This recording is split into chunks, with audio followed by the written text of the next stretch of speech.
amazing day, I have to say. I'm bowled over with the whole inclusive feel of families and of students and of staff. It really feels like everyone comes together in one great big celebration, and a lot of families here. A complete surprise, if I'm honest with you. I'm been very successful in my career and I've worked hard, but I suppose I've never really taken anything too much for granted, and to get the letter that came through the door, I was absolutely bowled over. I said in my speech to the students and to the guests today that I actually didn't have the best academic start, and I actually left school and was assessed as dyslexic quite late on in my life, and so I don't think I ever thought that I would be here having an honour bestowed on me like this. I feel very, very humble. One of the things that I lead nationally for the NHS is services supporting survivors of sexual abuse, rape and sexual abuse. And what's really important is to work with all cities, all communities, all families to really get an understanding about how sexual assault, which is a horrendous experience and a horrendous crime, and people quite rightly are at the lowest point that you're probably likely to be, and how somewhere like Stoke-on-Trent or other communities can then be a place, a haven of support, and a sexual abuse assault service centre is that haven of support, but it's also there as part of a forensic examination around clinical and nursing support, and that's where amazing graduates today, I hope, will be part of the workforce for the future. I mean, I think one of the most overwhelming things to me today is that I'm looking at 300 talented people who are all going to work in health and social care.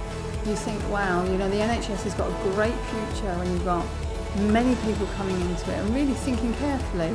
I have to say, from a family point of view, my mum, who has been very interested in 70 years at NHS because she was a nurse and became a nurse, I think, in the first year of the NHS. Unfortunately, she's not here today because she's not quite well enough in the heat.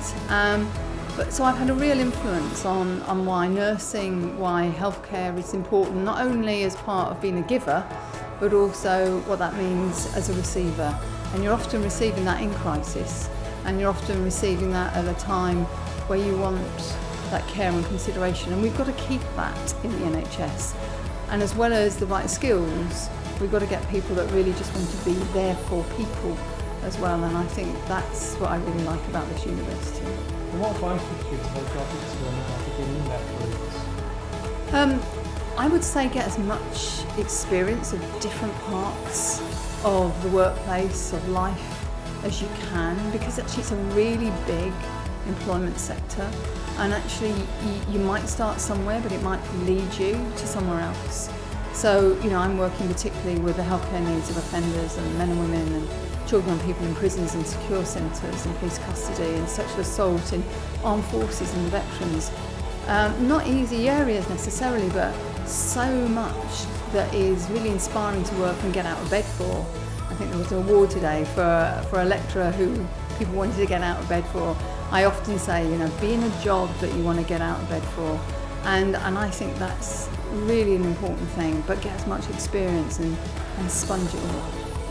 Brilliant. And just finally, do you have any messages of advice or support or otherwise for students who graduate? Graduation is a time to celebrate, a time to kind of sit down and reflect on what you've achieved and how you've got there, and then what you'd like to do next and where it leads you.